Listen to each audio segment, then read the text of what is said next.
Healthy Kerala ശുചിത്വ പരിശോധനയുടെ ഭാഗമായി മലപ്പുറം പുഴക്കാട്ടിരി പഞ്ചായത്തിൽ ആരോഗ്യവകുപ്പിന്റെ മിന്നൽ ശുചിത്വ പരിശോധന.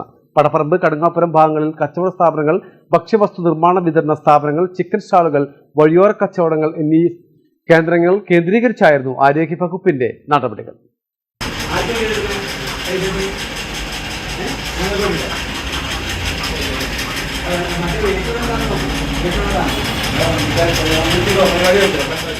ശുചിത്വ നിലവാരം പാലിക്കാത്ത 2 സ്ഥാപനങ്ങൾക്ക് ആവശ്യമായ നിർദ്ദേശങ്ങളും നിയമാനുസൃത നോട്ടീസും നൽകി.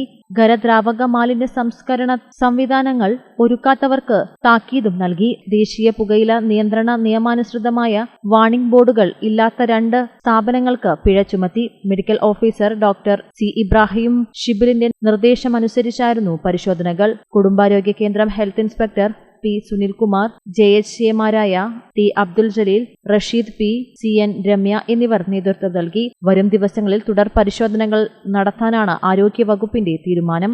മലബാർ ടൈംസ്, പെരിന്തൽമണ്ണ.